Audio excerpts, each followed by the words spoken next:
Oh, hey, it's me, Jenny. I wanted to let you know that I'm playing some shows this December.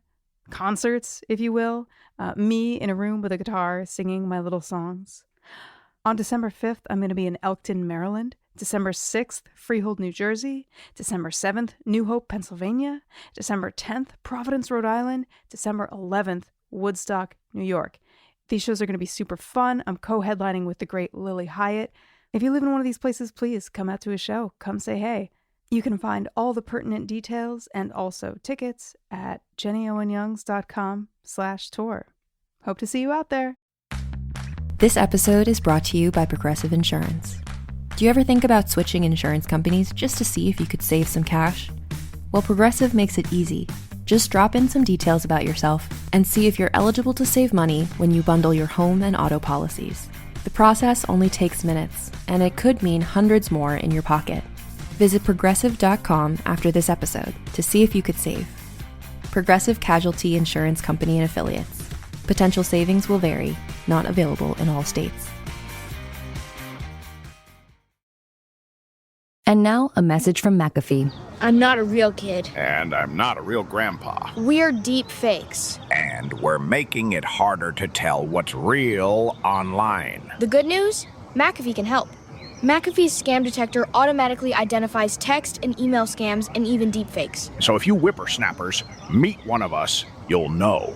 If they're faking it, they're not making it past us. Get award-winning scam detection today. McAfee.com/keepitreal. Hey there, Kristin here with one very important correction from today's episode. You will hear me somewhere along the way tell Jenny that the woman who works at the sales counter in National Lampoon's Christmas Vacation is named Candy. And when I heard myself say it, editing the episode today, I gasped and I thought, who am I? Her name is Mary. I didn't even have to look it up. I don't know what I was thinking. The woman who works at the counter in National Lampoon's Christmas Vacation is Mary. Thank you so much for your forgiveness. And now, to bad eggs. Among teens, unwanted pregnancy is the #1 negative consequence of sexual activity. So, as discussed last week, I present you with your offspring. You will split into parenting teams. You and your partner will share equally in the daily task of raising your egg. Now, please choose a partner and come pick up your children.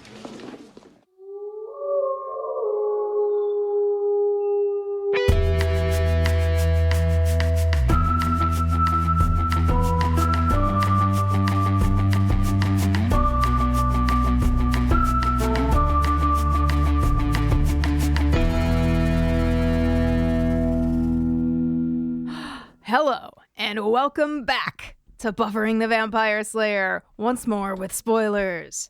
A podcast where we're watching and discussing each and every episode of Buffy the Vampire Slayer, one at a time, for the second time, this time with spoilers. How many of me have lost countless productive hours plagued by unwanted sexual thoughts and feelings? I'm Jenny Owen Youngs. And I'm Kristin Russo. Please refer to me moving forward as Mama Bezoar. Today, we are discussing bad eggs. Why are you so upset with me? I don't want to refer to you as Mama Bezoar. Okay, you don't have to, but LaToya can. Mama Bezoar and Little Jenny. Now, those are some morning radio talk hosts. Okay, where are we? Bad Eggs, blah, blah, blah. Bad Eggs was written by Marty Noxon, and that's important, and I'll tell you why later, and directed by David Greenwalt. It originally aired on January 12th, 1998. This is the one where, and now I always say according to IMDb, but this week LaToya put the official episode synopsis in our notes, and I was like, LaToya, can you do that every week? And she was like, yeah, I do it in my notes every week, so happy to pass it along to you. And I thought, that's a much better way to describe the episode. So the official episode synopsis for Bad Eggs is there's something rotten in Sunnydale. Buffy and the gang are introduced to parenting through a school assignment that takes a very rotten turn. Meanwhile, 2 Wild West vampires come to town hunting for Buffy. At the same time, romance is in the air when Buffy and Angel continue to rendezvous, and Xander and Cordelia keep their liaison in the closet. Well, into every closet, a liaison must be stuffed, and into every generation, a spoiler warning is born. We alone wield the strength and skill to discuss things from any of the following sources. All 7 seasons of Buffy, the canonical Dark Horse comics, Angel the TV series, and any related canonical comics, and anything that currently exists inside of the Buffyverse, and also anything that may be announced or released as we go. Watching the show for the first time and not ready to be spoiled, you can listen to our spoiler-free coverage of this episode, which originally aired on April 5th, 2017. And Kristin, I took the liberty of jotting down our show notes, our episode description from the episode that we published in 2017. And here's what we said. Great. Here is our episode description. I love this. Gross, gross, gross, gross. This episode is full of egg bugs. Gross. But also there's a lot of making out. So win some, lose some. It's good. I support it. I stand by it. It's as true today as it ever was. Hey, also on April 5th, 2017, we released the song for Bad Eggs. And what a doozy this one is. We'll be playing one of the most iconic compositions in the Buffering songbook. Truly. Stay tuned. At the end of the episode, we'll play the song and then we'll talk about the creation of the song. And this one we really definitely have a story for. Also, the last few episodes, we've been playing around with doing some like episode summaries or act summaries. And today we're going to just summarize the whole episode for you. I think that I did a decent job, Jenny. And this way, if you haven't watched it, you'll kind of get the touchstones. The log line or whatever for the episode is fun, but it doesn't really tell you exactly what's happening. So here's my description of Bad Eggs. I'm ready.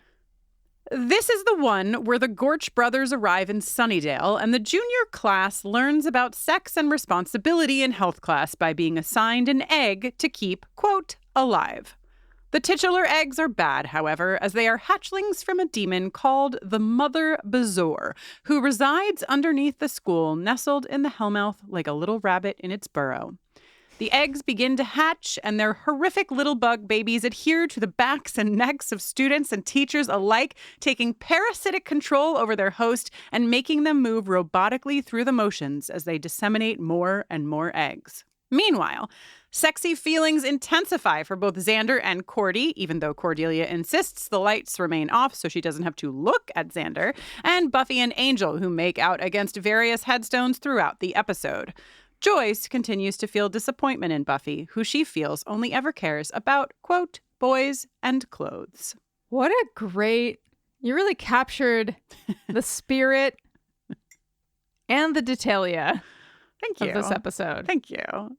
Jenny, LaToya gave us some of the... So if you go to like the fan wiki, they'll always tell you what these episodes were titled in other languages because, these Buffy is global. And I thought I might read a couple of the other... Okay. So in Finnish, the title is In the Grip of Evil. Hungarian, it's just eggs. LaToya notes, this suggests all eggs are considered bad in Hungary. In Japan, we have creepy eggs. So legit. In Poland, it's just, but the eggs! Exclamation point. In Portugal, it is evil eggs. And in France, it's surprise eggs. Spain, also surprise egg. LaToya again annotating this. I wonder what they call surprise then. So the next episode is surprise. Surprise eggs, surprise. Anyway, that is very fun. I think but the eggs. Poland takes it for me with but the eggs. Yeah, that's definitely the winner. All right. Any big thoughts, Jenny? Me, Kristin, I don't have big thoughts. I do. I do know you, and I do know that. I generally just love this episode, and this season, I know Buffy's the kind of thing where like you're talking about season 3 and it's your favorite season. You're talking about, and you just can't pick an episode and you just can't pick a season or whatever. But I'm really having an experience with season 2 where I'm recognizing that even the episodes that I'm like, oh my God, that silly episode are so fucking good. Like this is a good episode of television in so many ways. And we have the same experience like in Ted, where you're like, oh, the evil robot boyfriend, LOL, ooh, John Ritter, LOL. But like watching these in sequence in this season, I'm just like, man, even the Monster of the Week episodes are just going full on to give us story. And it's it took me this long to realize, Jenny, but Buffy the Vampire Slayer is a good show, actually. I mean, yeah, I think it's incredible to watch an episode like this one. Obviously, very memorable in its own right from the Monster of the Week perspective, but we are always, no matter how frivolous or single episode feeling an episode of the show is, like, there's always stuff going on in the background that's advancing our characters and bringing them closer together, pushing them farther apart, planting seeds for future drama. Like, it's just, yeah. And think about this stack of 6, right? Because it's What's My Line Part 1 and 2, Ted, Bad Eggs, Surprise and Innocence. Like, if there is not a fucking episode arc, like, just like a sequence of episodes that really says, like, and this is what Buffy the Vampire Slayer will fucking do to you, this is it. Like, and in my mind going into it, like coming into season 2, I was like, oh, okay, we have like these heavy hitters, and then we have these silly ones, and then we have these heavy hitters. But in reality, watching it through, I'm like, okay, no, they actually all kind of do this beautiful rhythm of storytelling. So anyway, you want to go to the cold open? Okay, Kristin. Yeah. You're a mom. I am a mom. You're a mom. Yeah. Are we shopping at Everyday Woman? I mean, I know that I'm shopping at Kohl's, which I believe is today's version of Everyday Woman. Essentially Everyday Woman, yeah. Yeah. The mall, Jenny, we're at the mall. Always happy to be in a mall. Although I will say malls aren't what they used to be, at least where I live. No, they're not. Can malls ever be what they once were now that we have online shopping? Like, I just don't know. Maybe not, but I think like post-COVID, I think what's going on in my area, and this is so detailed and so unrelated to this episode, but what's been going on here is that post-COVID, like, all of the major chain stores have shut down one by one in the mall, and they've either been left empty or replaced with like a pop-up shop of like made in New Hampshire gifts and whatever, or like there was a cool collectible comic booky sort of place where I found a lot of like Buffy the Vampire Slayer, like new old stock playing cards and stuff. Now that place is gone. Everything has been kind of like shutting down, and like the only like store you would recognize in there is like a Macy's or a JCPenney's, and then everything else is kind of like turned over to be like these one-offs. But what I think I found out is that the mall has not been offering leases beyond a certain length, because I think that the people who own the property are going to turn it at least partially into a Costco. So you're actually thrilled. I'm actually thrilled. I just didn't know until recently how thrilled I was, but it seems like that's the way it's going, and I'm really excited like about that. But I'm hoping other malls, like I feel like other malls that I went into like in the couple of years after like deep COVID, had the same kind of thing where like a lot of stores were closed. But I'm guessing that by now that's got to be on the upswing. The Paramus Mall has got to still be hopping. You know what I mean? Some malls might survive. But how is the Galleria and the Americana at Brand? Oh, I'm sure they're fine.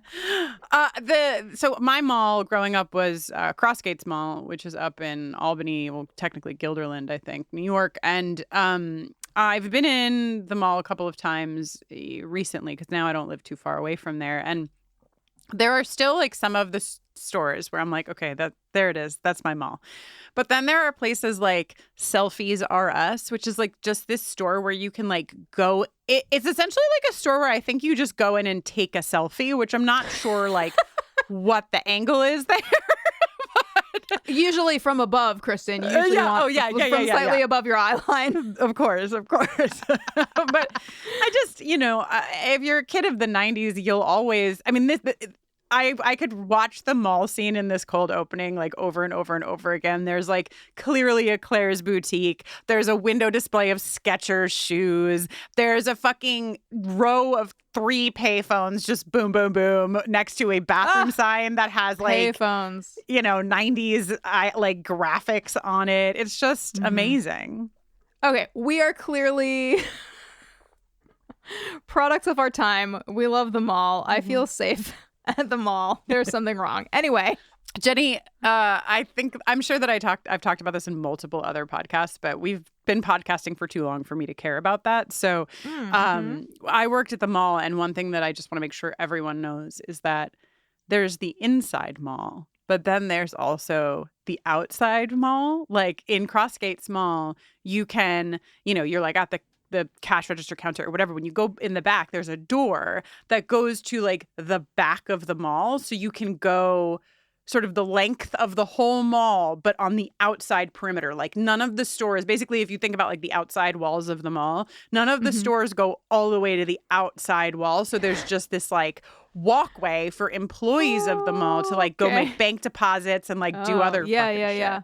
Yeah. So it's for mall employees, but anyone could use it. I don't think so. No, I mean, you can't get there unless you're going through the back of one of the stores, Oh, I see. Yeah. There, I when I worked at the mall growing up, there were mall alleys, I guess. Mall alleys, yeah. Mall that tunnels, we would use to like take alleys. the trash out and stuff. For the mall rats. Yeah. Okay, so something inexplicable is going on at this mall. Kristin, can I try to explain it to you? Please. All the stores are closing. And then later, all the stores are closed. But you know what's wide open for business and packed to the brim with consumers? The food court? ? And then also, most perhaps importantly, there is an arcade that is like half lit and completely empty, but like accessible. It's like fully open, no gate locked at all. Yeah, what?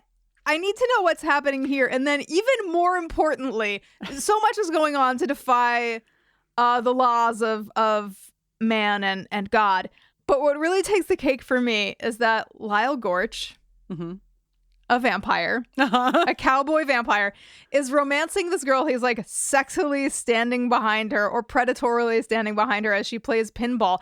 Buffy has been a maximum of 20 steps behind them as she pursues them into this abandoned yet still functioning and open arcade with poor lighting. And as she approaches them, Lyle Gorch is like, I want to show you something. Turn around. And the girl that he is with says, wait a second. This is my high score. She's been playing pinball for a absolute maximum of like a minute. She's one of the best gamers in Sunnydale. So, okay. So it's not, in your mind, she's just so good at pinball that she got an incredibly high score in a very short amount of time. Or she's such a gamer that she knows that because inside of the first 60 seconds she's gotten to this score, she's already on track to beat her high score. This is my high score. Silent, parenthetical, projected. Projected. Yeah. Oh, God. I am not good at pinball. Are you? I am just horrible at pinball, always have been, and honestly, I think I always will be. I don't get it. To me, here they come, all the pinballers. I just don't consider it. I hear them emailing. It doesn't feel like a game. It doesn't feel like a game to me. It's just like, because you can't, listen, I just don't understand how you're supposed to actually strategize to get the silver ball to do the crazy shit that it's supposed to do in there. It seems like an accident all the time. Like maybe. Yeah. It seems impossible to do anything with intention. With intention. It's like, you play pool and I get it. Like you're mathematically calculating angles. Please, pinballers, email me and let me know if there truly is a like way that you can mathematically strategize for pinball. I've never unlocked it myself. I also do not. I'm not trying to. You know me. I'm a very positive guy. But for some reason, Lyle Gorch's would-be blood donor really is standing out to me as like one of the kind of unintentionally funnier teensy parts on this show. This girl is like really giving it her all. Do you mind? We were talking here. She kind of reminds me of the woman selling lingerie in National Lampoon's Christmas Vacation. Candy? Is that her name? Oh, yeah, because that's my name. That's my name. And he says, no shit. Oh God. So yeah, the Gorches are here. We're gonna talk about the fucking Gorches once we get into the episode proper. But one thing I know, Kristin. Oh, sorry. Oh, no, I was just going to say, like, Lyle Gorch entering and introducing himself first and last name, the fucking hat work. Like, so Buffy comes in and the way she gets the girl to leave is she's like, honey, we talked about you not cheating on me anymore. And the girl is like, well, I better be going. And then they start fighting. His like hat like pops off and he like catches it and spins it up in the air and like pops it back onto his head. Don't you feel like there should be sound effects for his hat work? Yeah. Yeah, like how they do like the revolver around your finger sound effect. Yeah. And definitely. the first name, last name introduction in the middle of what, for all intents and purposes, should be a fight to the death. He wants her to know. Hat work is worthy of. All I could think of was Chippendales, or I guess that's all you can ever think of. What's the modern film Chippendales? Oh, Magic Mike. Yeah. Magic Mike. I was like Mad Max. No, that's something else. I know that all I know, Kristin, is that from now on, whenever I want to cue you to do anything, I will exclusively be saying, giddy up. Giddy up. He fucking nails the giddy up. And there's a giddy up later that's not, I don't know if this one was in the script, but the one later that he does is not even in the script. So I just love the idea that this actor just like did the scripted giddy up so good that they were like, well, we need do that it again. Yeah. Or that he just did it instinctively and they were like, yeah, keep that. Okay, so they fight. Nobody dies. Gorch exits, Buffy exits, and they go to the food court. The mall food court, not to make this a podcast about the mall, but the mall food court is a very specific place. It is a place that I have a lot of like sensory memory for, you know. There are certain smells and sounds that just really, I don't know, set the scene for me. So I don't like being there. Like I don't like being taken back to the mall food court in my memory. But Buffy, of course, forgot to get Joyce's dress, to pick up Joyce's dress, and Joyce thinks that it's because she was distracted by a boy. And this is kind of one of the heartbeats of the episode is just, and the show really, up until Buffy tells Joyce that she's the Slayer, is like Buffy is having to balance the responsibility of saving the world, but also Joyce is only able to see her as someone who is shirking responsibility, who is forgetful, who's just focused on boys and clothes and, on and on and on. So Joyce doesn't flip out. I have to say, like, I would have been a little more angry if, like, I sent my child to do one task and they came back and had done the 0 task. But Buffy gives us this, like, right before the credits, what else were you doing? Well, saving the world from vampires. And Joyce is like, where do you come up with these things? Credits.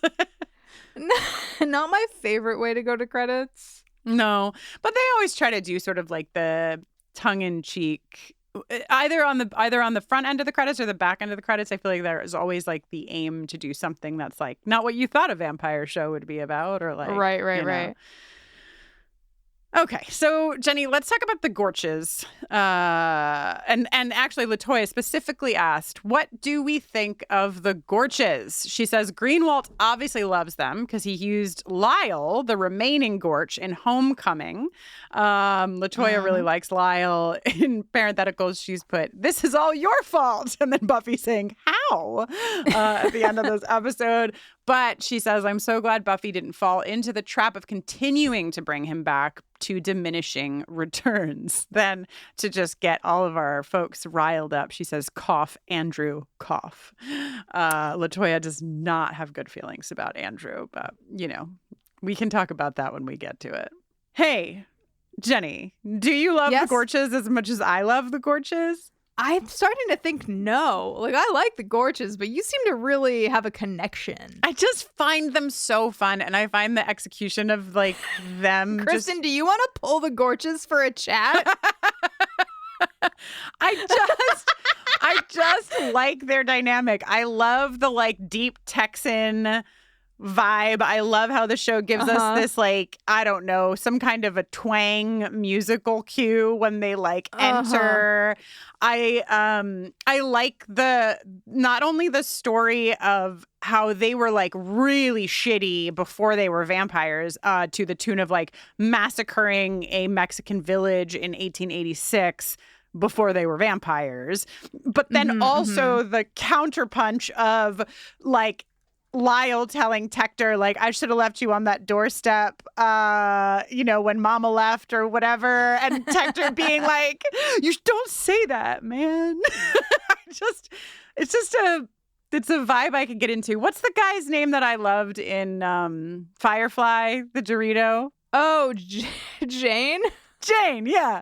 Jane the Dorito. Jane the Dorito. I just, like, they're giving me a little bit of Jane, you know, like that kind of vibe. They're, of course, not redeemable, which is, like, why I love Jane so much, is that, like, we start to come around to a redemption bit with him. But I don't know.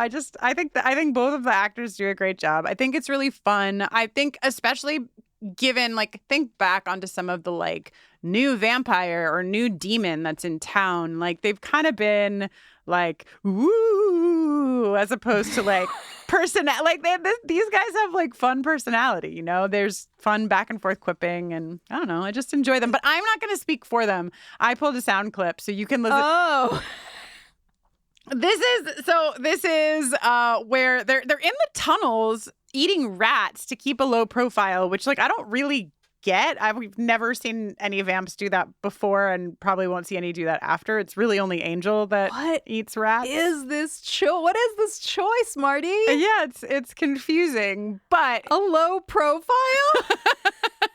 Why? But I guess it's so that we can get them. He also went to the mall. Oh, is it because they're trying to keep a low profile? The Slayer. Yeah, I think Lyle now fought with her and was like, oh, she's strong. She's strong. Yeah. I think, like, she's Lyle making out with Angel. clocked that, like, oh, okay, maybe she's a little stronger than we thought, which you kind of should have put that together. But as Giles says later, they're not big thinkers, these two.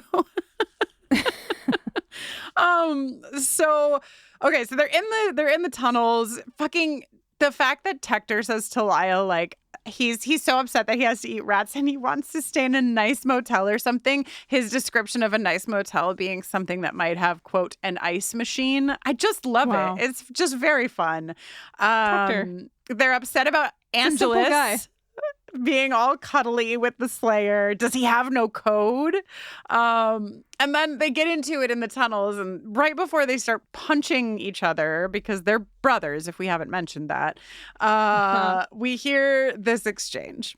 You gonna be pestering me with these questions all damn day? Just don't like it here. Ain't a decent whore in the whole city limits. So this is the thanks I get. Well, don't I take care of you? Didn't I near raise you myself? Burden that you were. Maybe I should have left you on that doorstep of Mama Blue Town. Don't say that, Mama. Now I'm taking care of this. You afraid of the girl? I'm just playing it safe. We're just gonna follow her around a little while, find our time, because this ain't over. I think you are afraid of the Slayer. All right. I'm gonna beat you like a red-headed stepchild. Throw your ass out in that sunlight. Come on. You think you can? Giddy up, son. They're a good time. That's all. That's my entire thesis statement on the Gorches, and I'm very excited knowing that in Homecoming we're gonna get Lyle back. May Hector boys. May Hector rest in peace. If you're anything like me, your skin needs a little extra care at this time of year. Between it being colder, we're rushing around for the holidays, it is so easy for both you and your skin to feel a bit stressed out. I have loved OneSkin products for a very long time. I've been using their moisturizer for, I think, over a year at this point, and I love it. I am also newly obsessed with their lip mask, and during this time of year, I have come to rely on them even more. Certified safe for sensitive skin, OneSkin products are free from over 1,500 harsh or irritating ingredients, dermatologist tested, and they've been awarded the National Eczema Association Seal of Acceptance by the NEA, delivering powerful results without the side effects. They also have just launched their limited edition holiday sets, which is super amazing for gift-giving ideas. They have a nightly rewind gift set. It's an amazing upgrade to any nightly skincare ritual. For a limited time, try OneSkin for 15% off using code BUFFERING at oneskin.co/buffering. After you purchase, they'll ask you where you heard about them. Please support our show and tell them we sent you. If you've shopped online, it's extremely likely that you've bought from a business powered by Shopify. You know that purple Shop Pay button you see at checkout? The one that makes the process from, I think I'm ready to buy, to, I can't wait till it gets here, so incredibly easy? That's Shopify. And there's a reason so many businesses sell with it, because Shopify makes it easy to start and run your business. Shopify is the commerce platform behind 10% of all e-commerce in the US, from household names like Mattel and Gymshark to brands just getting started. It gives you a leg up from the very beginning, with hundreds of beautiful, ready-to-go templates to express your brand style, so you don't have to spend time coding a website. Shopify allows you to tackle all the important tasks in one place, from inventory to payments to analytics and more. Plus, they have built-in marketing and email tools to help find and keep new customers, so you can easily spread your brand's word. And did I mention that iconic purple Shop Pay button that's used by millions of businesses around the world? It's the reason why Shopify has the best converting checkout on the planet. Your customers already know it, love it, and actually use it. If you want to see less carts being abandoned, it's time for you to head over to Shopify. Sign up for your $1 per month trial and start selling today at shopify.com/realm. Go to shopify.com/realm. Shopify.com/realm. The other thing that I think, there's a lot of very 90s things in this very 90s show, some to our delight and some to our dismay. Mm-hmm. A lot of really shitty sex worker talk in the show, but also just in this episode. We've already, we just heard in that sound clip, Tector says there's not a decent whore in the whole city. Joyce refers to Buffy as looking like, quote, a streetwalker. I thought actually that it was such a, if you could bottle up some of the 90s, I don't know, energy around sex workers image. It was this really quick exchange where Joyce is you looked like a streetwalker, and Buffy's but at least a thin streetwalker. It was holy shit, you guys, there's so much happening in that 2-sentence exchange in terms of what we think a woman should be on multiple levels. But anyway. And I would like to guess that there are some pretty fucking great sex workers in Sunnydale. You know what I'm saying? There's probably human sex workers, and there's probably also demon sex workers, and you cannot get that in every city. Maybe you just don't know where to look, Kristin. That's true. I should ask Riley. Whoa. Keep my man's name out of your mouth. Since we're talking about sex workers, we should probably go into I think the core of this whole thing, right? Don't worry, we're gonna talk about the fucking ugly ass egg of it all, but sex and responsibility, they go hand in hand, don't they? Can literally anyone win at educating teens about sex? I don't think so. I mean, I appreciate that it's at least happening, because there are just so many places where even still there is no conversation about sex. But we didn't get to sit in on this whole class. So if the whole education on sex is you might get pregnant, so carry this egg around, I don't think they're actually going to be met with much success. But at least they're not saying stay celibate. Although, are they? I don't know. Did you have to do this? I did not. Did you have to do this? No. And I knew that people had to do it. Like it was in the ether. I was just talking to somebody who had to do it, not with an egg, but with like a little baby doll that would was programmed to cry every 2 hours through the night and need a diaper change and need to be fed and all of this stuff. Wish I could remember who. Maybe it was the same person who put their CDs in a fish tank. It's possible. It's very possible. I just feel like, I don't know.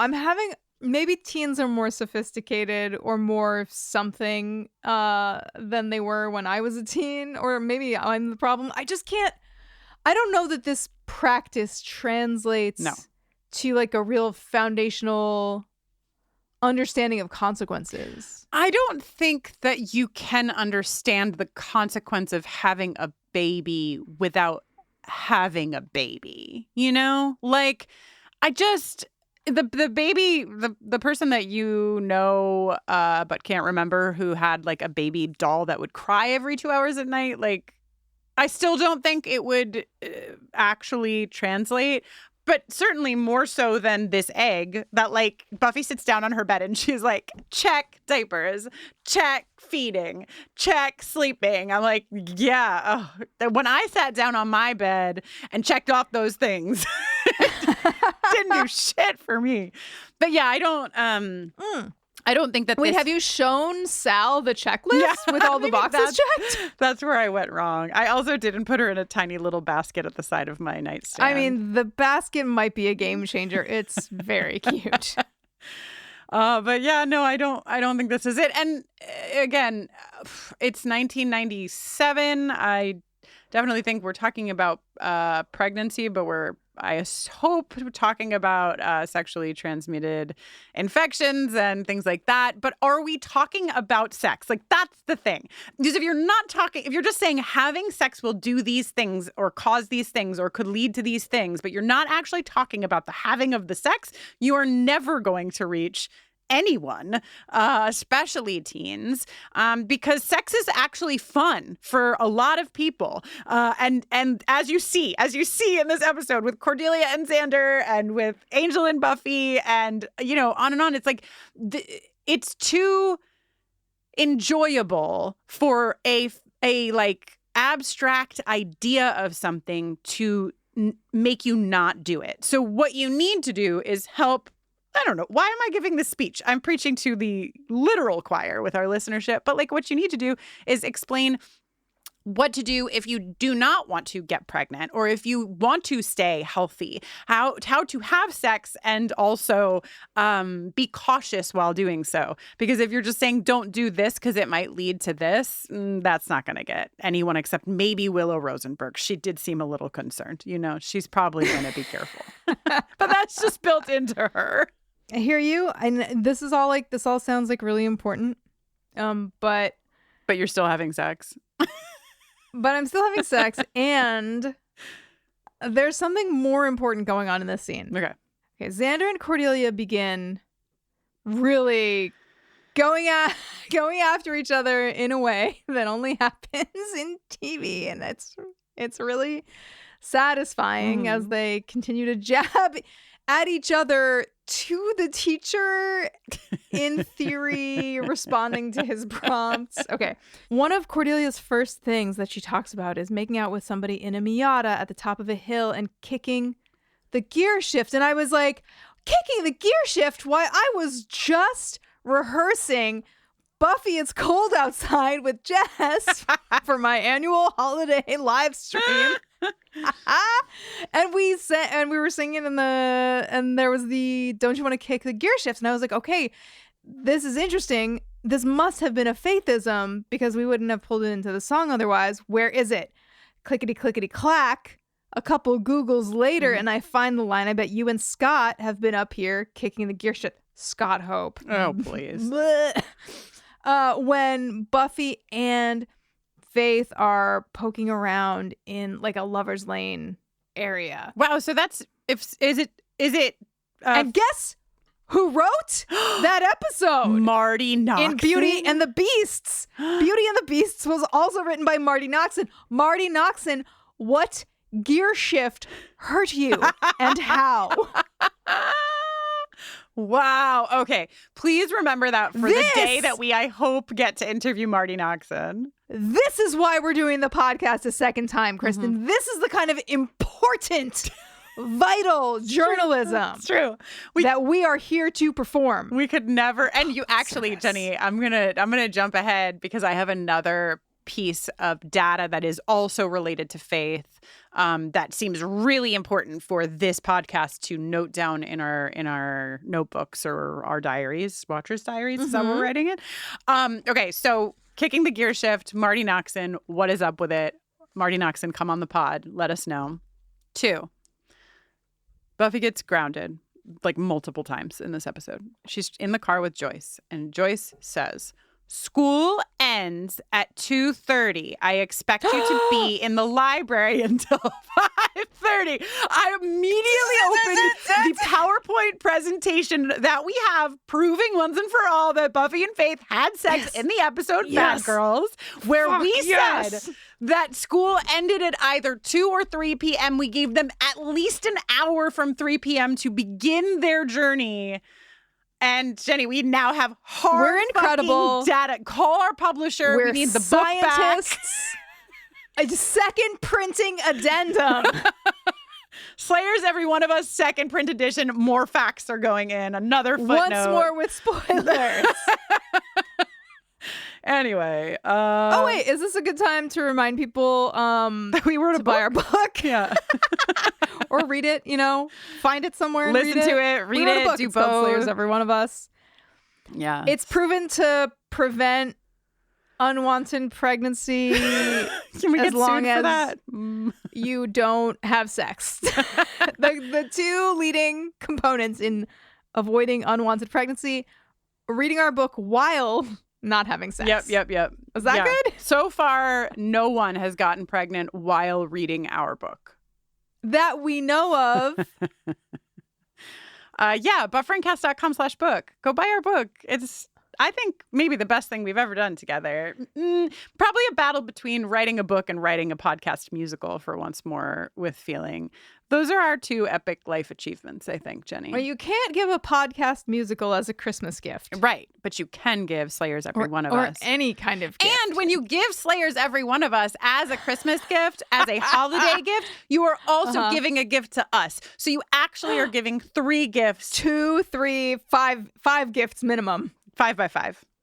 Hey, everybody gets eggs, and we're going to go into the ugliness of the eggs later. But right now, they're just eggs. They're just eggs, and they're supposed to show responsibility.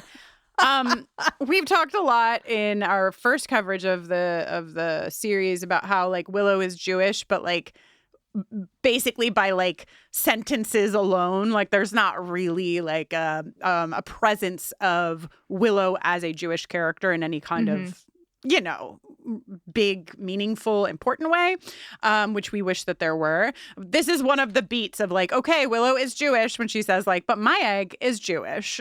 So underlining that here because we only get a few moments from Willow talking about that.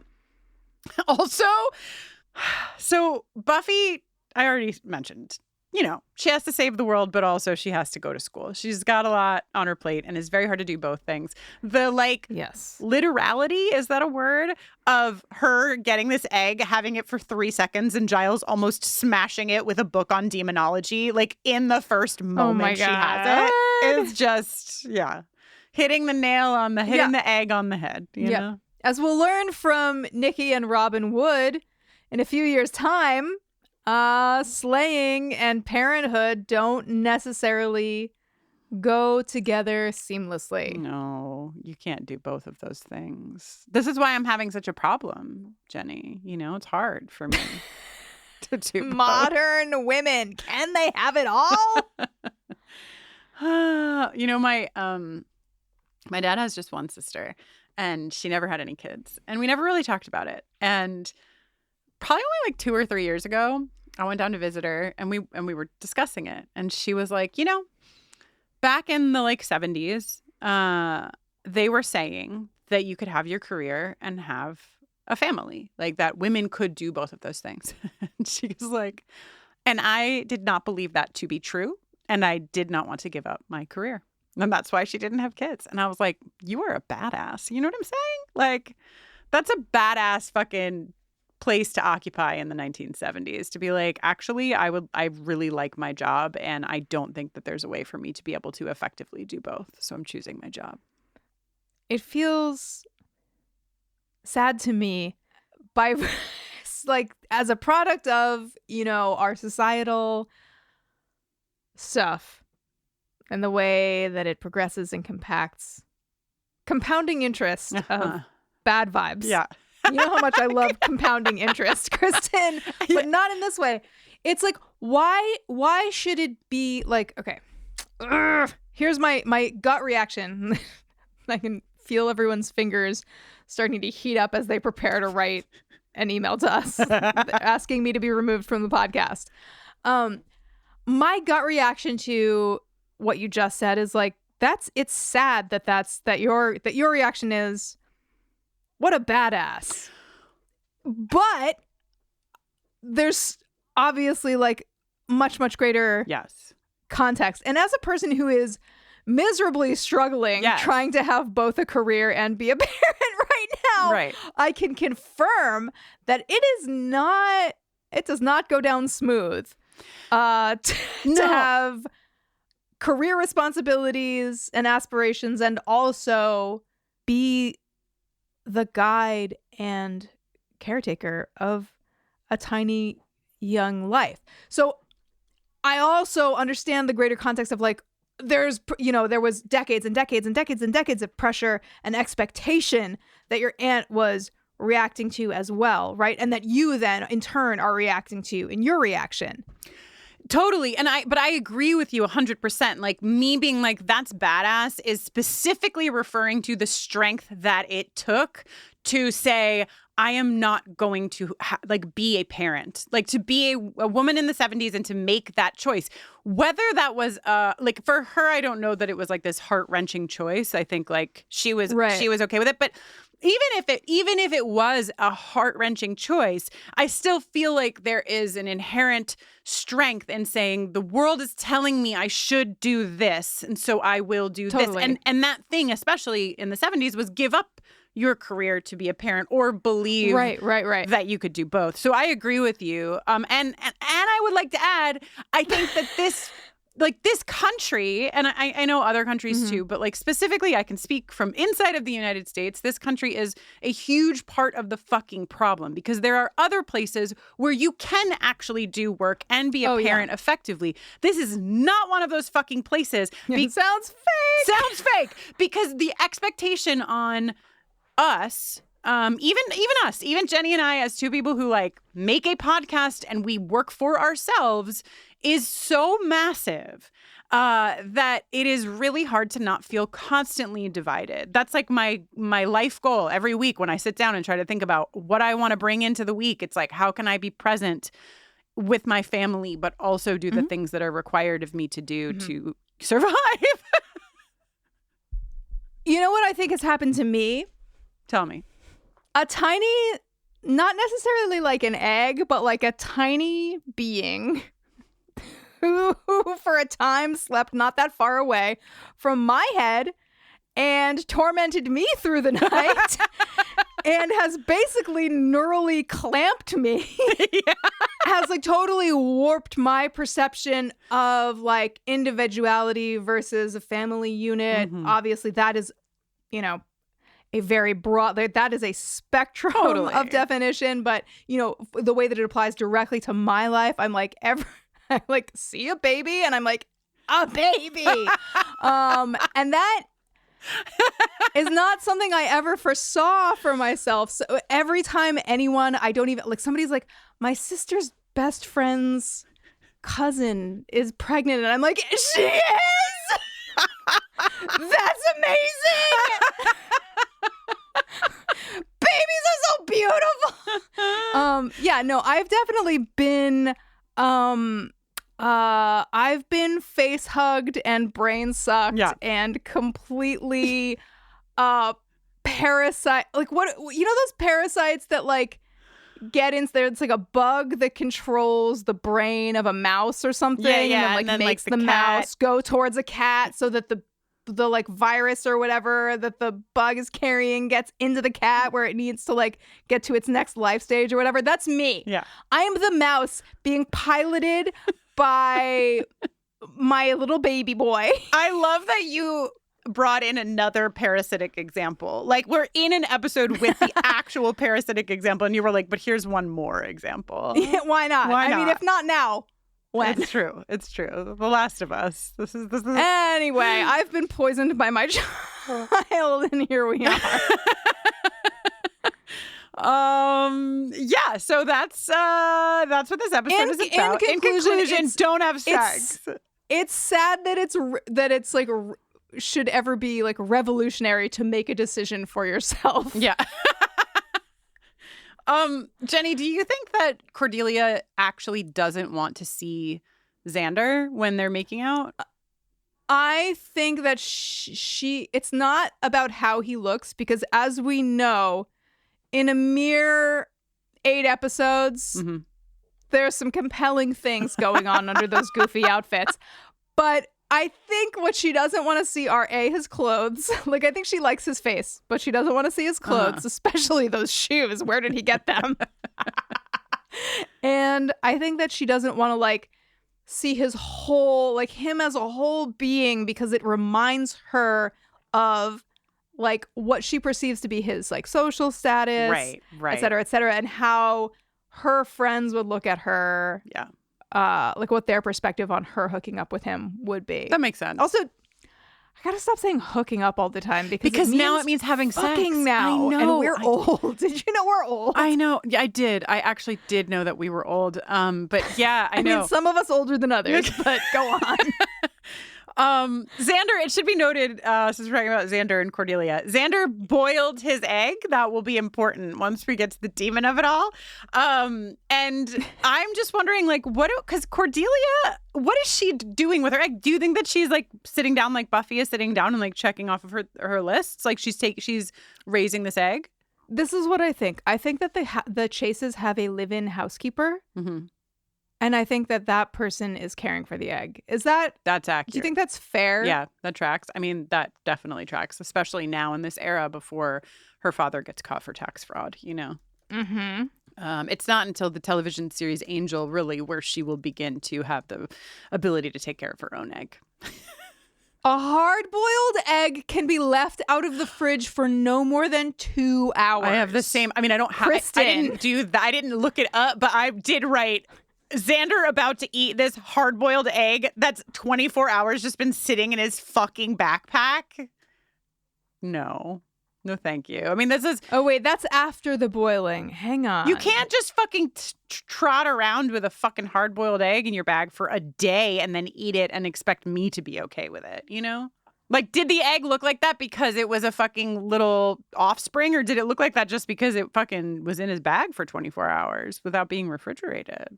Yuck. Also, you see him like he's like bringing it towards his face, and he clearly smells it before he visually sees that it's not something he should put in his mouth. What do you think that smells like? Oh. What do you think it smells like? And why is the Bezoar laying eggs that are chicken eggs sized and colored? I don't know, and I don't like it. Oh, do you think it's kind of like a evolutionary sort of like a it came to produce eggs that look like that, or it produces eggs that look like that because it needs humans to like spread, and humans eat chicken eggs, and et cetera, et cetera, et cetera. Is a human like a caterpillar that looks like an angry snake because it's got like the pattern of eyes on its back or whatever? You know what I'm talking about? I do. Okay, let's move from the really sexy topic of old hard-boiled eggs to something slightly sexier, which is Buffy and Angel. LaToya has some notes that I would like to read. I'm ready. All right. First of all, she says, as always, this is the episode that Morgan Ludich notes as the final episode of Buffy Angel Happiness, which is absolutely true. Oh. Also, LaToya notes that in the script, it says, Buffy and Angel are leaning against a tree, kissing madly. It's pretty hot. LOL, Marty. We cannot possibly not mention that there is a cut from them making out against a fucking headstone so happily and hornily to the tombstone that they're leaning on, or the one right behind it, where that just says, in loving memory. Which Rude. is so fucked up. Happily and hornily. Sorry. Or you're welcome. I don't know. But they're having a great time, and unfortunately this is a podcast with spoilers, so we know that they are going to really quickly stop having a good time and actually go from having a good time to having the worst time, maybe. Well, actually, Angel/Angelus That's definitely having a blast. A blast, the best time ever. But there's like this there's like a thread of the sex and responsibility, or like whatever, even in their dynamic, because it's not all making out. There's just a tiny little mention of this egg assignment, and did we already know the vampires can have babies? I'm not sure. Actually, spoiler, they can. Angel, you will actually have a son, and he will be so cute for a couple of episodes, and then he will grow up mystically, and we will be unhappy. But also, how does he know? Are all vampires just assuming that they can't create a pregnancy because they're all fucking and none of them have gotten pregnant? Or is there some kind of like vampiric medical authority somewhere? Yeah, we're just like certain things about being a vampire, and right, like you can't. Well, yeah, I guess it's like we knew that like Darla could not carry a pregnancy because she was a vampire for a million years, and then wasn't for a minute, and then was again, and whatever. But is it like a vampire cannot get anyone pregnant, or a vampire cannot get another vampire pregnant? But if they get a human pregnant, then it might be a problem, because actually that vampire baby might start eating them from the inside out and then look like Renesmee. You know what I mean? Like, who knows what the lore actually is here. Renesmee! It's Renesmee. Anyway, regardless, and we will get so much more of this. I immediately think about the scene in the cafeteria with the mayor and the spiders, and like growing old together, and all of this. There's going to be a lot more where this came from, but this beat of like, oh, Buffy can't envision her future because she's the Slayer, and so like she probably doesn't have a future ? But then also she's in love with a vampire, and so he's going to stay eternally, however the fuck old Angel is supposed to be, and she's going to get older. And what happens if she wants to have certain things in her life that he cannot give to her? Yeah. But you know what? Let's listen to how they resolve this. So you don't think about the future? No. Never? No. Really don't care what happens a year from now, 5 years from now. Angel, when I look into the future, all I see is you. All I want is you. I know the feeling.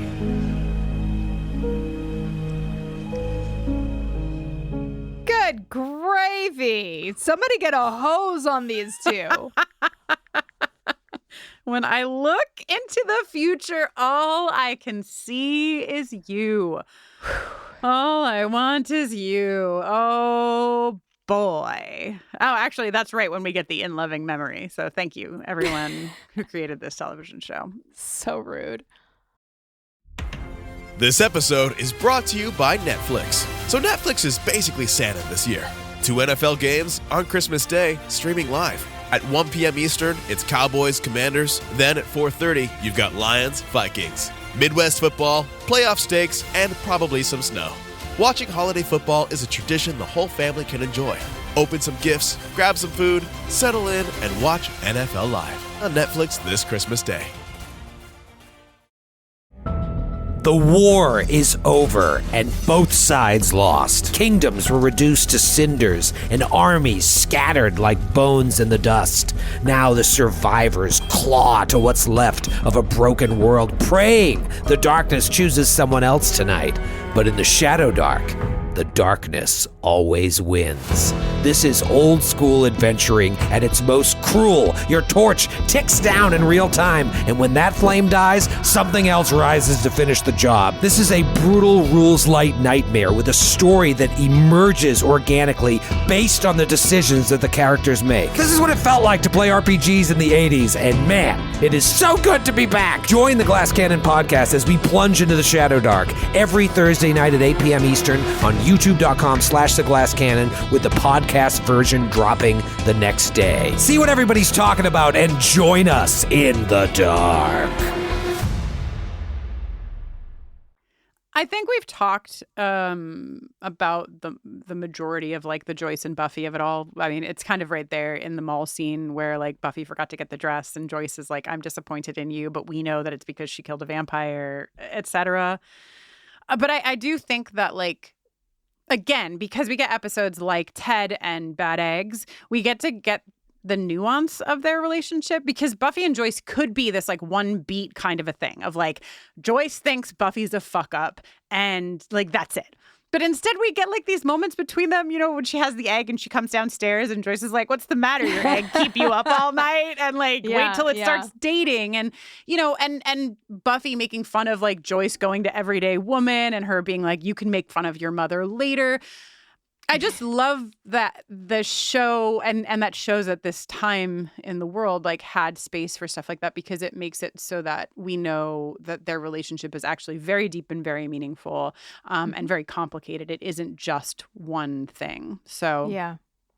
You want to talk about this fucking egg? You want to talk about this fucking demon egg? Like, no. Like the last thing I want to do on this earth is talk about this egg and the tendrils within. What do you think? Okay, so let's talk about this egg's plan, okay? Okay. So it's got like a sort of like 2 to 3 night plan. On the first night, it weakens you. Is that what happens? Also, how does it get back into its little egg and seal itself up again? I know. That is one of the great mysteries of the pod, Kristin. Just it comes out, one of its tendrils has a tiny little bottle of crazy glue when it goes back and it's like I just love that they like made this elongated. First of all, also it begins its life as a just sort of like a long stringy thing with like a little like sticky wacky hand, from like the quarter dispenser. Sticky wacky hand, 100%, yes. That they placed very carefully on Sarah Michelle Gellar's face and then pulled it, through the prop egg base, like into the prop nightstand, and then reversed the footage. Oh, it goes into her ear. And then the next night, it becomes the sort of like flesh scorpion. I guess. I'm sorry. What I've been calling. Sorry, we've got Eggy, Handy, Eggy, Handy, the Wriggler, and Mama Bezoar. Okay, wait. So who is who? Who is whom? Okay. So eggy is when it's just the egg. Okay. Or when it's got the egg with just a little bit of a fingy sticking out. Then it becomes handy once it's got like all its little fingies stretched out. Then when it's the flesh-colored scorpion thing, face hugger type guy. Yeah. That's the Wriggler. The Wriggler. Okay. Yeah. And then obviously Mama Bezoar speaks for herself. Yeah, of course. She does. She blinks for herself and she speaks for herself. Do you think it's rude for us to make a podcast that we imagine people maybe listening to like with like AirPods or like earbuds inside their ears, and then when something grosses us out, we go, ugh. I think that's inside someone's ear? I think that's hazard of the trade, Okay. All right. You took a risk hitting play. You do. You always do. The egg skittering. What the fuck was skittering under her bed already in this show? There was something else that was. Oh, the fucking goddamn ventriloquist dummy. The This is way worse. Oh my God. Give me like 40 SIDS under the bed before you give me one of these little fucking skittering nightmares. I just think maybe if something skitters, it's a no for me, dog. Yeah. You know what I mean? I do support the iron as a weapon. This is a great choice for kids. I mean, she doesn't wind up using it, but I think it was a good first instinct. I really did like seeing that. I was like, that's what I would want someone to be using if I were standing behind them while they went out, which is what I would be doing. Yeah, you're very Ethan Rain you're the Ethan Rain of the piece. Absolutely. When it jumps on her fucking back. This is like, Buffy, I think Buffy is not often in the horror bin. Like it's not super common for like an episode to truly like fall into horror. This fucking scene, LaToya Ferguson, are you okay? Does this not scare you? This seems like some fucking X-Files shit. I can feel it. I can feel the thing on my back and I don't like it.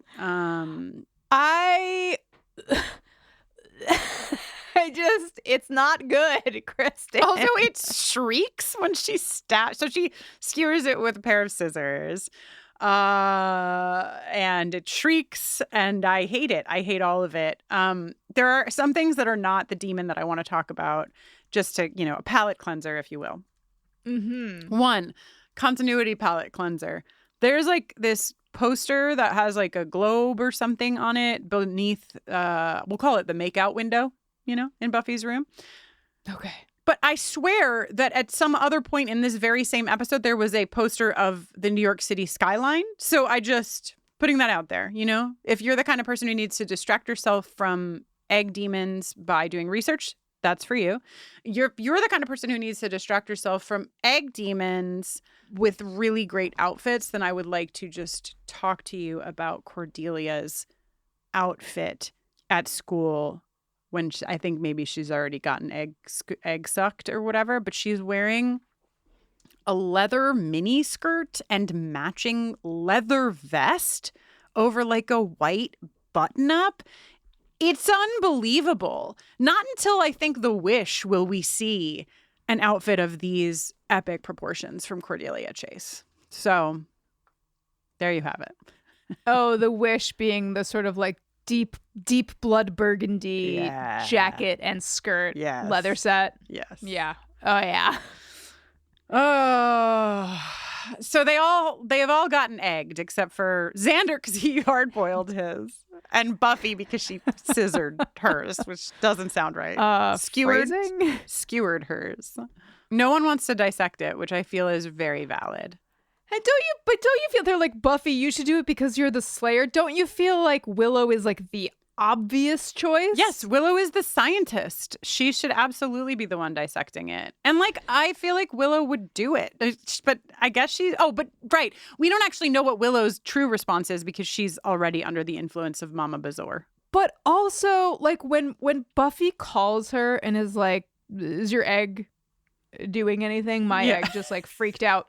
Willow's like, oh, well, maybe the Gorch Brothers like planted that to like mess with you. Maybe this, maybe that. How much of Willow is being controlled by the neural clamping Wriggler? And how much, like, can the Wriggler access her knowledge base? I'm so confused. Also, Kristin, after that call, Buffy's next move is not, and I should call Cordelia or anyone else in my class. But she after she talks to Willow, though, she does think it's just her egg, right? Like that, like she's like, oh, I'm just making this bigger than, or we can go with your theory, which is that she only cares about Willow. She tells Cordelia the next day. She's like, is your egg acting? And Cordelia's like, my egg's not acting anything. It's an egg, Buffy. It doesn't emote. Oh, which is great. Cordelia. So things are really coming to a head. After Willow and Cordelia have knocked out Buffy and Xander and left them the broom closet. You know the one. Yep. Xander had a much better time here last time. Why? Yeah. And why leave them with 2 eggs instead of 2 wrigglers? A question. Right. Like if Giles can put a wriggler. I hate it. I genuinely hate it.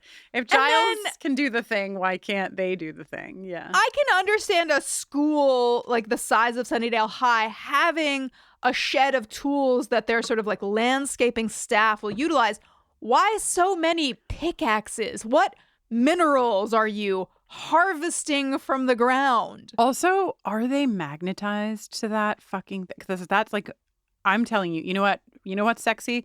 For Cordelia and Xander, it's making out in a broom closet. For Angel and Buffy, it's making out against a cemetery headstone. For Kristin Russo, it is you have your tools organized on a large magnetic strip that holds them all. That is just unbelievable to me. And that's what it looked like. I watched it a few times. I was like, it looked like they're just popping. You were like, let me roll that back. Like, yeah. Somebody's in here. It's in 1080p HD. And then if you're Jenny Owen Young's, what really gets you going is the demonic choir of doom that kicks in on the score as all of the zombie people are collecting weapons. It's like,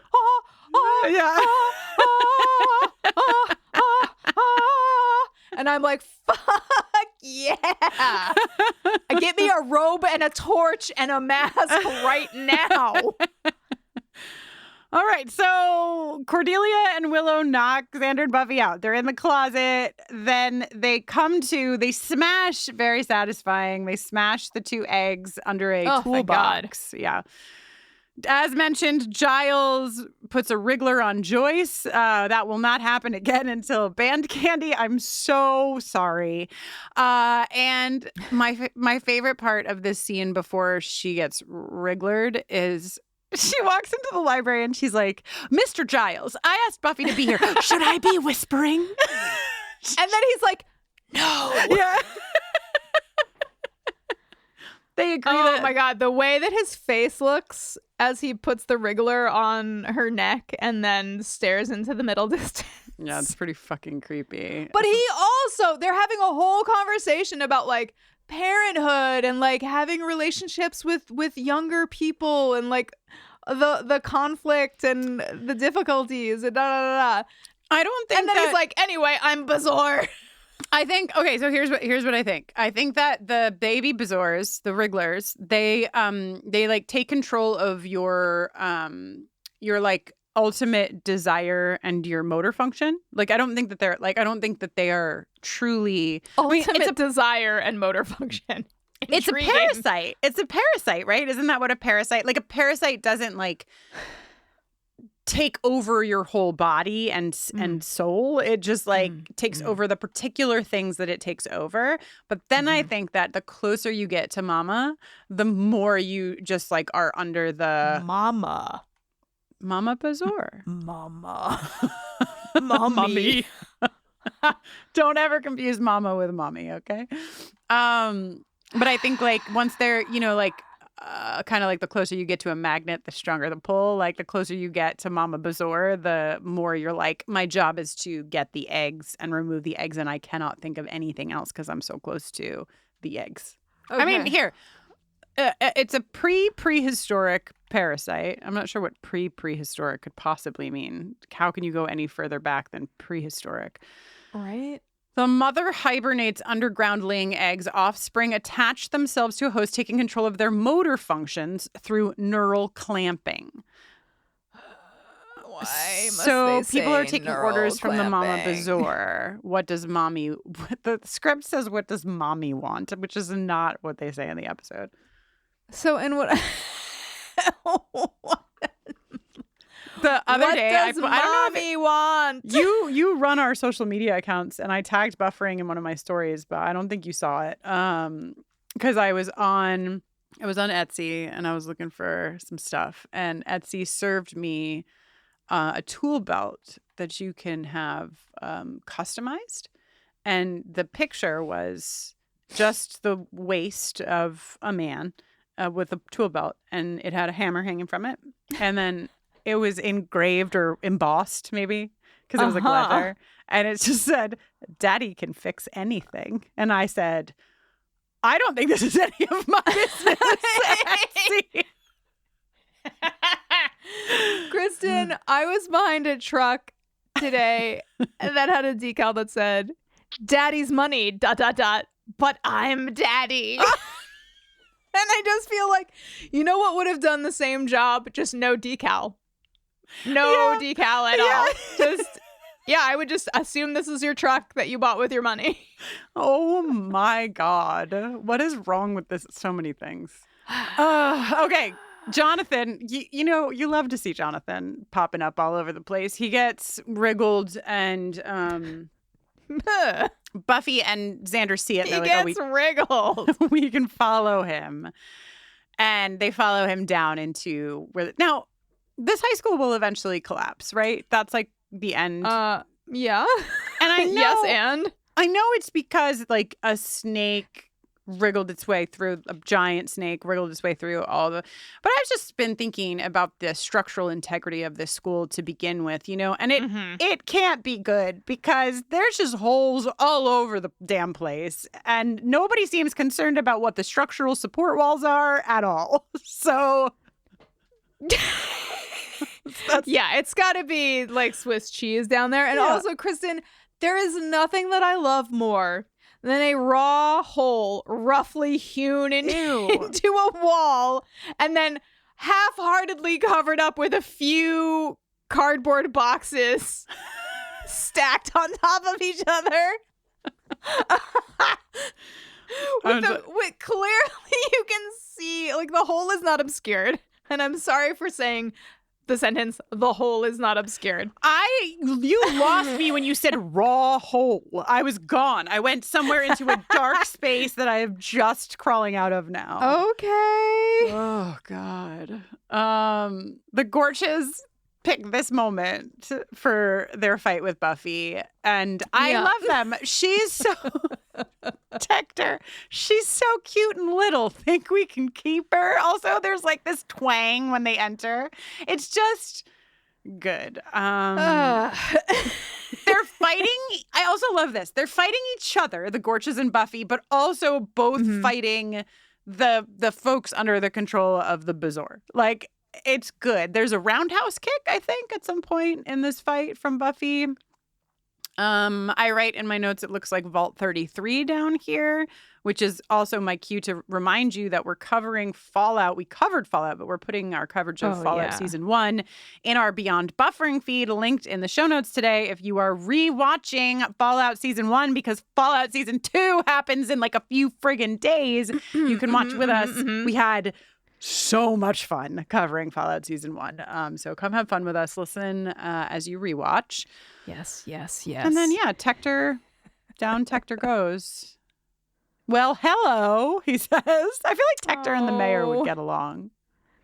Yeah. And hey, didn't the mayor like love massacring people too? Yeah, so it all checks out.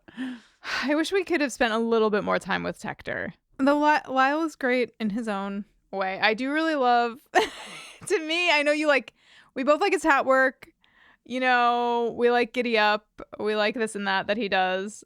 I think my favorite Lyle Gorch thing in this episode is, "Hi, that's my brother." I tried to phonetically spell out what he says, and the closest I got, and I'm not convinced of this, if anybody listening has a better suggestion, please email us at hello@bufferingcast.com. My pitch is, all caps, of course, HAOY. Hi! Yeah. That's my brother. Hats, HAT''S, my, MY. And then we've got like a sort of like a BROHHTHEHR. Oh, okay. Yeah. What do you think? Sounds good to me. Sounds about right. Okay, cool.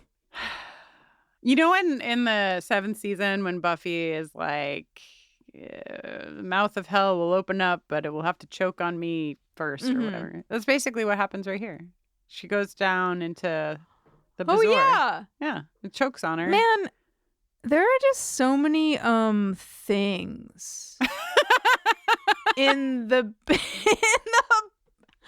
underneath underneath the high school. That's what I'm saying. Like, the fact that this high school is even standing is a miracle of its own. It's unbelievable. She jumps down, or no, she doesn't jump down. The tendrils wrap around her ankles and pull her down. And then, but on her way down, she grabs a pickaxe. Thank God there's so many. And then she Chekhov's pickaxe. She kills Mama Bezoar. And when she does, all of the wrigglers drop off of everybody, and they all just fall. I might write in my notes, everyone falls down and goes boom. They're all just like, goodbye. And she crawls up, and she's like covered in the black goo from the Bezoar, and it's great. It's fucking great. And fucking and Lyle is there, and he's witnessed this all. He's just lost his brother, and he's like, all right, it's all over. And he fucking runs out of town. It was just a gas leak. Dude, they just... How is this? I love that Giles is like, this is his line, and then he's like, okay, what really happened? And then Xander's like, I'll tell you tomorrow, man. Go to bed. Yeah. I mean... Everyone deserves a nap after this day. Joyce's stick-to-itiveness here, that like she has just escaped a gas leak / having her motor functions overtaken by a parasite, but she immediately is like, you were not in the fucking library, and I fucking told you to stay in the library. You are double grounded. You are confined to your room, young lady. This is tough. Buffy being like, am I grounded? And Joyce being like, you already are. And Buffy being like, oh, yeah. Oh, man, I forgot. Now I'm double grounded. But don't worry. You can still smooch when you're grounded. That's what I've always said. Always. I've always said that. You have. Angel, and thankfully, Angel loves nothing more than to dramatically do anything through a window, including kissing. So, yeah, we end with these two smooching through the windowsill. And what do you think? Okay, this is just a side thought, but like, you know how a vampire needs an invitation to come in the house, right? So let's just say, obviously Angel can go into the Summers home. He hasn't been invited. But let's say he hadn't been invited.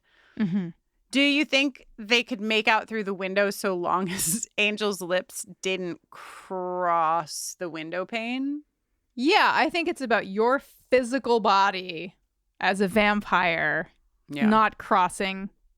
So, like, if they just got a little too into it and leaned a little too far, his head would just, like, stop, and hers would, and then she'd have to lean back out to kiss him again. Yeah. Yeah. They could be like, if he got too excited, he might, like, get the invisible wall thing. Right. Yeah. Which is actually what the curse is like one true moment of happiness, and boom, the invisible wall smacks you right in the face.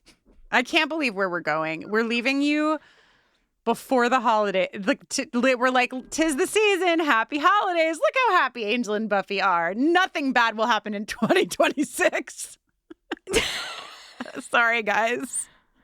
Well, isn't it nice to go out on a nice note?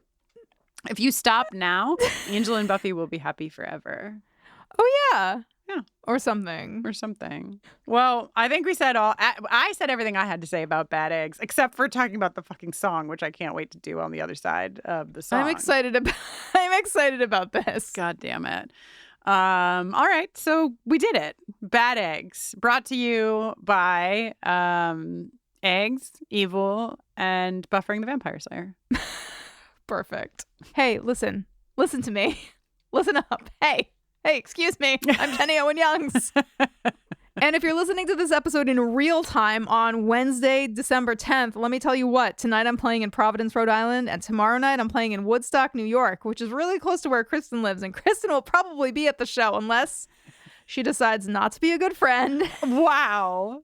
Yeah. And you know what? If I am not at the show, you will still be at my house. So one way or another. True. Yes. We're going to friend it up. But the important thing is that you, dear listener, if you live in or near one of these places, you can come see a live show. You can find information and tickets at jennyowenyoungs.com/tour.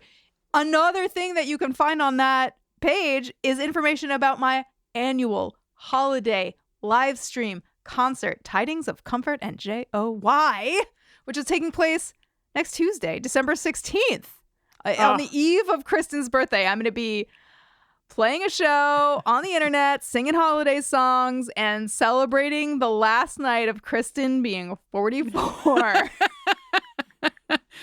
I really appreciate how much you care about me, always thinking about me. So much. How many comfort of tidings and JOI? What number is this? It's been happening since at least, I think, 2014. So 10 at the bare minimum, even if you missed one. Probably 11. Yeah. Wow. Are you impressed? I am. It's my favorite live show that you do on the internet. It's so fun. Will there be Frank? Will Frank be bedecked? Frank will be there. As I mentioned earlier in this very episode, Jess and I were dusting off Buffy, it's cold outside, so Jess will probably join me for a little bit. It's going to be really fun. Incredible. I am Kristin Russo. Wait, did you tell them where they can find you? Oh, yeah, you can find me at JennyOwenYoungs.com, at JennyOwenYoungs on social places. Okay, cool, bye. I'm Kristin Russo, and when I'm not here chit-chatting about eggs and demons and other things with Jenny, I work with and for LGBTQ plus communities. You can find more about my work at KristinNoline.com. And I don't really do too much on social media, but I am at Kristin Noline for the occasional post. I did put my small child in a sled. By the way, Jenny, how much snow did you get? More than I thought we were going to get. Same. We got a full 7 inches. It was like a proper snowstorm. Wow, that sounds like something that's appropriate for this episode. And same. Anyway, so, there's an occasional joyful post here and there at Kristin Noline. And yeah, what about us, Jenny? What about us in the world of social media? Whoa! Buffering the Vampire Slayer is on socials at BufferingCast. You can visit our website at bufferingcast.com. How about that? And you can always email Kristin. And if it's a good enough email for me, she'll tell me. At hello@bufferingcast.com. Support our work. 'Tis the season, actually. You can find us on Patreon, patreon.com/bufferingcast. I haven't even asked Jenny yet, but I just feel like, how could we go through a holiday season without doing a live watch of Amends? You know what I mean? Like, that's illegal. We have to do that. I think it's morally obligated. I was thinking about this, but forgive me for saying something that might need to be cut. I don't know if I can. Like, I don't know if there's a time when I can. Okay, well, I think every night of December is spoken for. Okay, well, if you're not there for it, I will do it, and then I will just be here to answer you when you ask me if you are a righteous man. You know what I'm saying? Okay. Anyway, we do a lot of fun stuff over there. We've been putting up some video recordings of our Watcher's Diaries for patrons, and you can gift a Patreon subscription if you're looking for a gift that is of the virtual nature, but also of the community-based nature. It's a really wonderful community, and you can gift a subscription to somebody that you think might like to join us for the things that we do in that space. Patreon.com/bufferingcast. And also, hey, if you want to support us, our second feed is called Beyond Buffering, but it's a new to being what it currently is. It now hosts all of our non-Buffy related podcasts. So if you have a second and you want to, on your podcatcher of choice, review the Beyond Buffering feed for us, that would be wonderful and very helpful and free. This episode was produced by Kristin Russo, Jenny Owen Youngs, and especially LaToya Ferguson, with consultation provided by the amazing Mackenzie McDade. It was edited by Kristin Russo. And hey, till next time. Bye.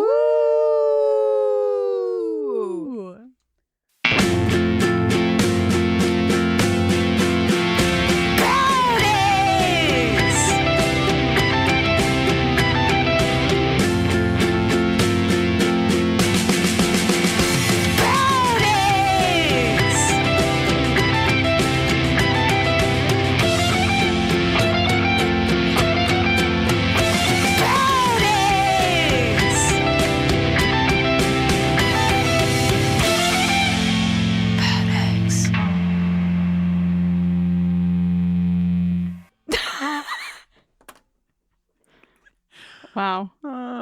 You what have a masterpiece. You have a video of like the birth of this song, right?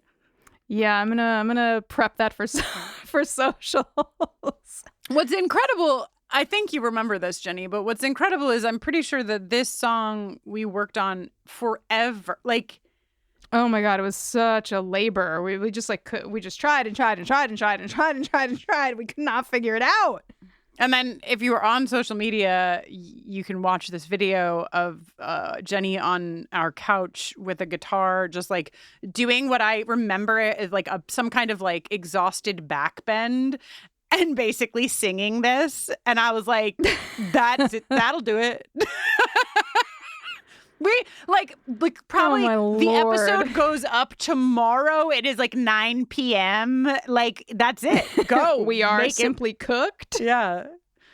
But like, what a fucking dream. What a beautiful thing. I'm so happy you feel that way.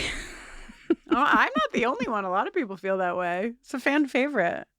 I mean, it's a fave of mine too, and I'm just glad that it's gotten to have the life that it has, and I'm glad that I get to play air drums to it when we listen to it for this podcast. And I'm glad that it gave me a reason to go boop-a-dee boop, boop-a-dee boop, boop-a-dee boop, you know? So now you sing almost all of the songs you sing as Buffy, right? It's from the perspective of Buffy. Mm-hmm. So this is still Buffy, right? She's freaking out. She's freaking out. I'm picturing her in the shower getting like all the black blood goo off, you know? Okay, yeah, that makes more sense. Like, I pictured her singing this like the moment that the Wriggler landed on her back, like when she was like looking for it, and it was like totally like this was the moment that there's so many places. And I bet Addie, when Addie makes the video for this episode, I bet Addie will find them.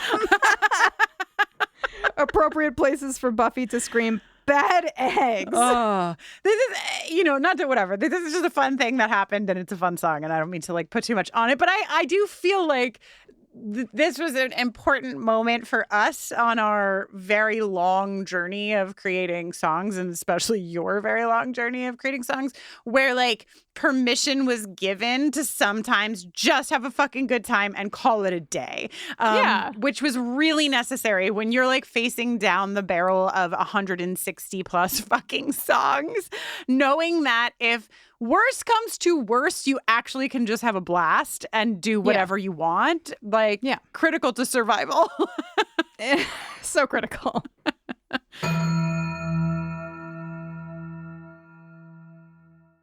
From the darkest corners of our imagination comes a game show that's more ridiculous than terrifying. Welcome to Tickled to Death, the horror comedy game show where nothing is sacred, everything's a little unhinged, and the only thing more cursed than the questions are the jokes.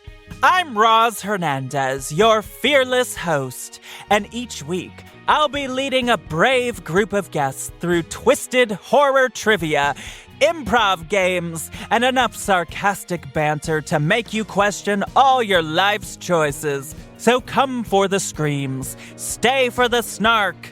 Listen to Tickled to Death wherever you get your podcasts, and hit follow unless you want the show to follow you. In the meantime, don't get tickled to death! Oh, the Regency era. You might know it as the time when Bridgerton takes place, or the time when Jane Austen wrote her books. But the Regency era was also an explosive time of social change, sex scandals, and maybe the worst king in British history. And on the Vulgar History podcast, we're going to be looking at the balls, the gowns, and all the scandal of the Regency era. Vulgar History is a women's history podcast, and our Regency era series will be focusing on the most rebellious women of this time.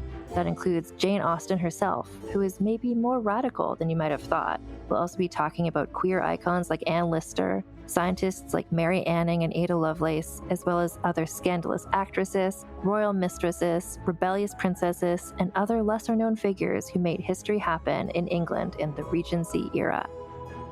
Listen to Vulgar History wherever you get podcasts.